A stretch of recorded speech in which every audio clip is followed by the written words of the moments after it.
Perkenalkan, saya Mela Amanda dengan NIM 24053063. Saya di sini akan melakukan wawancara dan saya sebagai narasumber.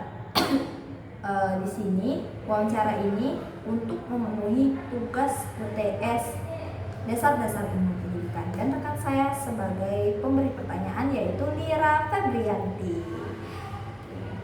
Baiklah, pertanyaan yang pertama yaitu bagaimana pemahaman mengenai hakikat manusia dapat mempengaruhi pendekatan metode pendidikan dalam upaya mengembangkan potensi individu secara menyeluruh. Oke Lira, izinkan aku menjawab ya. Oke. Nah, sama-sama kita ketahui bahwa pemahaman mengenai hakikat manusia sangat mempengaruhi pendekatan dalam metode pendidikan. Menurut saya, pendidik harus berfokus pada aspek pengembangan potensi individu secara menyeluruh, mulai dari aspek fisik, psikis, dan yang paling utama itu adalah aspek spiritual. Nah, jadi dengan pemahaman manusia sebagai makhluk yang dengan fitrah dan potensi, dasar pendidikan dapat dirancang untuk mendukung dan mengembangkan karakter dan kecerdasan manusia atau individu itu sendiri. Oke. Kemudian metode pendidikan yang efektif harusnya mempertimbangkan sifat-sifat unik individu. Contohnya adalah sifat manusia dalam beragama dan bersosial. Nah, sehingga dapat menciptakan lingkungan yang inklusif dan responsif. Nah, gitu. Oke. Pertanyaan yang kedua atau pertanyaan selanjutnya, bagaimana prinsip-prinsip pendidikan seperti Tutwuri Handayani dan kemandirian dalam belajar diterapkan dalam praktek pendidikan? Oke, pertanyaan kedua adalah bagaimana penerapan prinsip Tutwuri Handayani dan kemandirian dalam belajar dalam pendidikan. Oke, aku akan menjawab pertanyaan kedua ini. Prinsip Tutwuri Handayani dan kemandirian dalam belajar bisa diterapkan dalam praktik pendidikan melalui beberapa cara yang akan melengkapi satu sama lain. Nah, prinsip Tutwuri Handayani itu sendiri dicetuskan oleh Ki Hajar Dewantara. Nah, konsep ini mengedepankan guru sebagai pembimbing yang memberikan dukungan dari belakang. Guru memberikan kebebasan kepada siswa untuk berkembang dan mengembangkan potensi mereka sambil memberikan arahan yang diperlukan. Nah, dengan mendukung inisiatif siswa untuk aktif dan kemudian yaitu kemandirian dalam belajar. Nah, siswa dituntut untuk mandiri dalam belajar dengan dukungan dari guru di belakang mereka. Nah, siswa didorong untuk mengambil tanggung jawab besar atas proses belajar dan metode seperti proyek ataupun berdiskusi antara individu dan individu lain, atau mungkin antara teman bermain mereka, dan lebih tepatnya mungkin adalah saat mengerjakan tugas di kelas. Ini diskusi ya, bukan mencontek dan memberikan contekan. Nah, proses belajar dengan metode berbasis diskusi dan proyek kelompok ini dapat mengembangkan kreativitas dan kemampuan berpikir kritis bagi siswa, dan juga adalah mengembangkan kemampuan berkolaborasi antara individu yang satu dan individu lainnya. Oke, jadi itulah penjelasan dari aku mengenai pertanyaan yang kedua. Lanjut. Oke, pertanyaan ketiga yaitu bagaimana implementasi masing-masing pilar pendidikan seperti learning to know, learning to do, learning to be, learning to live together, dan learning to believe in good dapat diterapkan dalam sistem pendidikan untuk mengembangkan peserta didik yang berkarakter. Wah, pertanyaannya nih panjang banget nih. Jadi aku harus jelasin satu persatu mengenai pengimplementasian dari kelima konsepnya. Pertama adalah learning to know, yaitu belajar untuk mengetahui. Nah, Bagaimana pengimplementasiannya bagi siswa? Nah, contohnya saja, siswa disuruh untuk membaca buku. Di sini siswa itu tidak hanya membaca, tapi dia juga harus memahami dan merasakan isi dari buku tersebut. Lanjut ke komponen yang kedua, yaitu learning to do. Nah, siswa harus belajar untuk melakukan. Setelah dia belajar untuk tahu, siswa harus mengembangkan apa yang dia ketahui. Contohnya mungkin apa ya? Siswa belajar untuk mengetahui hal-hal di lingkungannya, mungkin tentang cara menanam bunga. Nah, dia membaca buku lalu akhirnya dia mempraktekkan itu di rumahnya. Dia menanam bunga mawar contohnya mungkin, dan itu adalah implementasi salah satu contoh dari implementasi learning to do. Kemudian lanjut, ada yang ketiga adalah learning to be, belajar untuk menjadi. Di sini siswa atau individu dituntut untuk mengembangkan karakter mereka, menjadi apa yang mereka mau, apa pilihan mereka. Contohnya mungkin di sekolah siswa belajar fisika, kimia, dan dari situ mereka mengembangkan minat dan bakat mereka. Kelak nantinya aku akan menjadi apa sih? Misalnya dari belajar kimia, kelak aku akan menjadi kimiawan. Misalnya mereka belajar biologi, kelak aku akan menjadi dokter. Dan banyak contoh lain yang dapat diterapkan oleh siswa atau individu. Nah, yang keempat adalah learning to live together. Di sini individu dituntut untuk belajar untuk hidup bersama. Bagaimana contohnya? Misalnya anak TK. Kenapa anak TK lebih banyak bermain daripada belajar? Karena di usia pertumbuhannya seperti itu, anak harus lebih mengembangkan intrinsik mereka, yaitu tentang bersosialisasi dengan lingkungan. Itu penting untuk nantinya akan dikembangkan di usia lanjut mereka gitu. Nah, contohnya aja implementasinya yaitu nanti siswa diajarkan untuk bergotong royong, siswa diajarkan untuk bekerja kelompok, dan banyak hal lain yang menjadi contoh dari learning to live together. Oke, lanjut ke komponen yang terakhir adalah learning to believe in God, yaitu belajar untuk percaya kepada Tuhan. Nah, kita sebagai individu yang memiliki agama, yang memiliki keyakinan, kita harus percaya dan yakin bahwa kita memiliki Tuhan. Dan caranya bagaimana? Kita harus menaati aturan dari agama kita harus beribadah, kita harus melakukan kegiatan sesuai dengan agama kita gitu. Contohnya bagi anak mungkin setiap sore dia akan pergi mengaji ke masjid, atau mungkin setiap azan mereka akan pergi ke masjid untuk sholat. Dan selain kegiatan pergi ke masjid ini tidak hanya menjadi bagian dari learning to believe in God, tapi juga bagian dari learning to live together.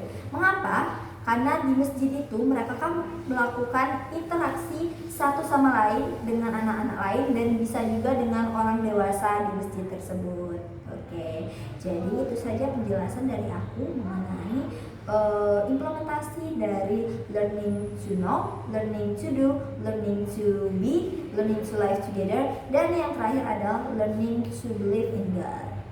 Oke. Jadi pilar pendidikan ini sangat penting bagi kehidupan kita.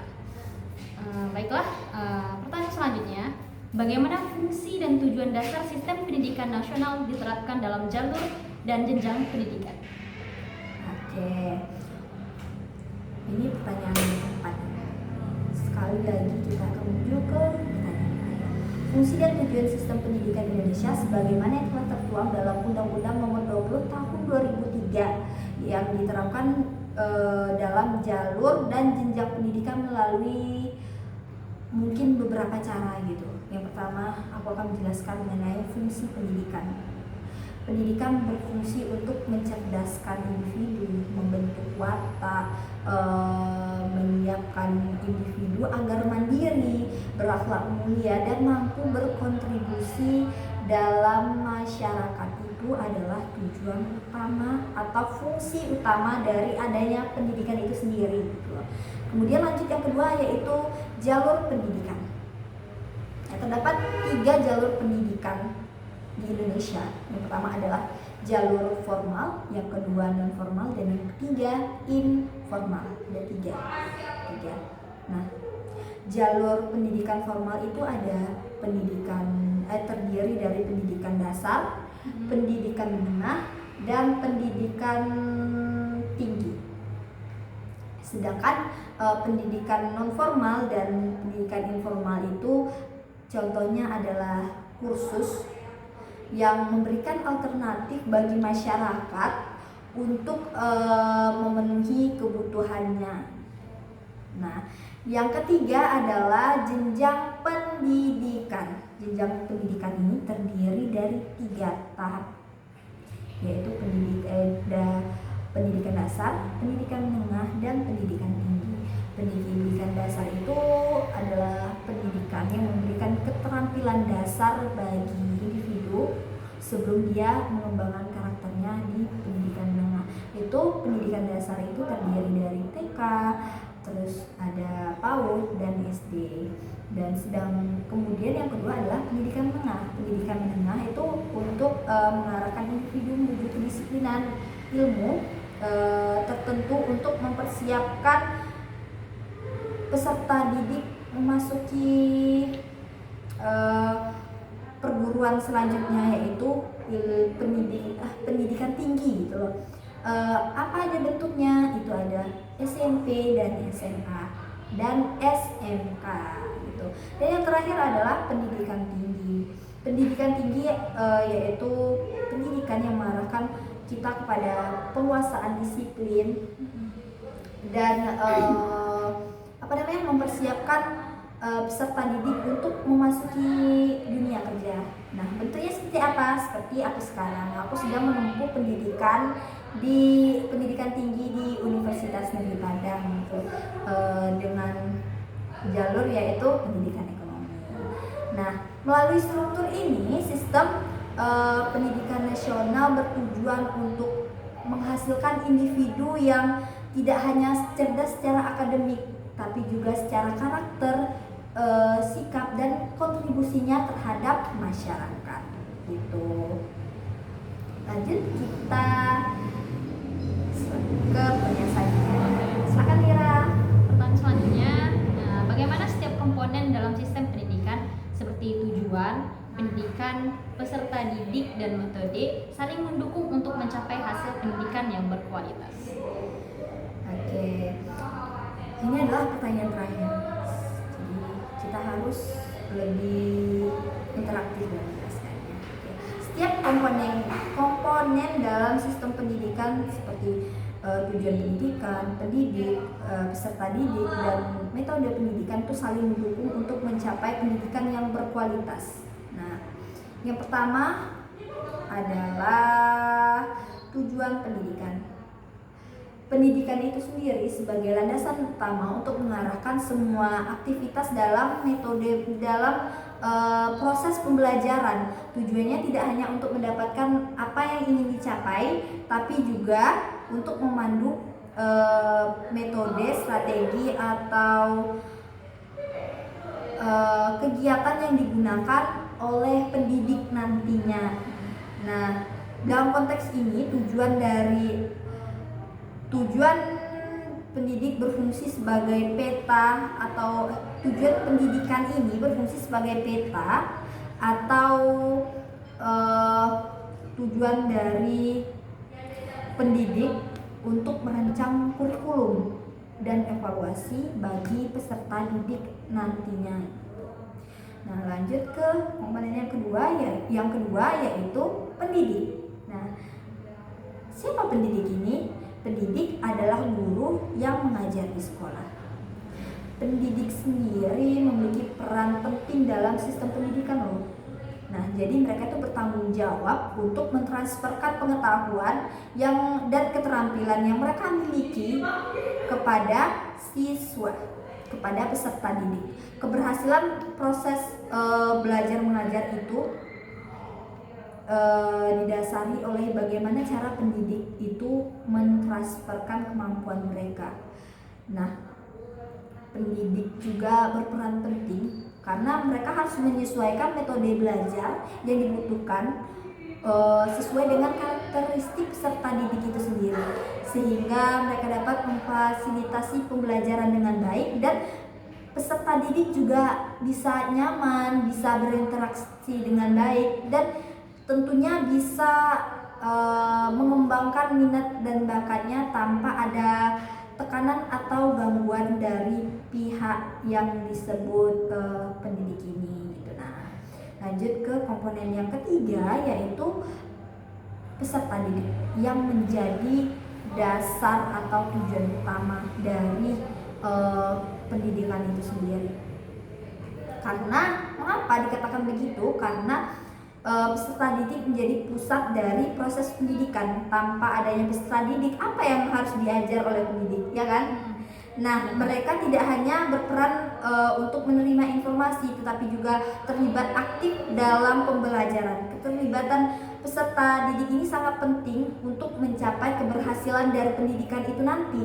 Pendidik perlu untuk memahami potensi dari peserta didik, minat dari peserta didik, serta cara dan gaya mereka belajar agar merancang pengalaman belajar yang sesuai dengan minat dan bakat yang mereka miliki. Dengan demikian peserta didik dapat mengembangkan kemampuan mereka secara lebih optimal tanpa ada hambatan dalam hal apapun begitu. Nah, dan yang terakhir adalah metode pembelajaran. Ini juga nggak kalah penting dari 3 komponen awal tadi. Kenapa? Karena dengan metode pembelajaran yang efektif itu akan itu akan membuat peserta didik itu lebih mudah dalam menerima informasi yang diberikan oleh pendidik. Nah, pemilihan metode belajar yang tepat dapat mempengaruhi tingkat pemahaman dan dapat mempengaruhi keterlibatan peserta didik dalam kegiatan belajar mengajar. Metode ini mungkin dapat dibagi menjadi metode berbasis dengan proyek dan metode yang berbasiskan masalah yang dapat membantu peserta didik dalam menerapkan konsep dan konteks nyata dalam meningkatkan keterampilan dan cara berpikir kritis mereka gitu. Nah, interaksi antara tujuan pendidik, peserta didik, dan metode pendidikan ini menciptakan ekosistem pendidikan yang sangat dan saling mendukung. Setiap komponen memiliki peran unik, namun saling terkait antara tujuan memberikan arahan, pendidikan juga mengarahkan proses belajar dan untuk nanti bagaimana hasil yang kita harapkan itu dapat terwujud gitu. Dengan pengelolaan yang baik, semua komponen ini dapat berjalan sesuai dengan input dan output yang diharapkan masyarakat dan negara. Oke. Nah, masih ada pertanyaan lagi? Sudah itu sampai 5 aja. Gak kerasa ya, ternyata 5 pertanyaan ini udah selesai. Oke. Aku akan memberikan beberapa kalimat penutup untuk wawancara kita hari ini. Oke. Pendidikan adalah kunci utama dalam mencapai kesuksesan di masa depan agar masa depan kita cerah dan terarah. Melalui pendidikan, individu dapat mengembangkan pengetahuan, keterampilan, minat dan bakat mereka untuk menghadapi globalisasi. Nah, kan juga berperan penting dalam mengurangi kemiskinan dan meningkatkan pembangunan serta pendapatan masyarakat. Nah, jadi kita harus mendukung pendidikan yang berkualitas agar generasi mendatang dapat mewarisi dunia yang baik dan penuh peluang. Agar negara kita juga bisa menjadi negara maju, bukan negara berkembang lagi, gitu. Sekian wawancara kami. Aku Mela Ramanda dan Saya Nira Febrianti. pamit undur diri. Mohon maaf jika ada kesalahan. Wassalamualaikum warahmatullahi wabarakatuh.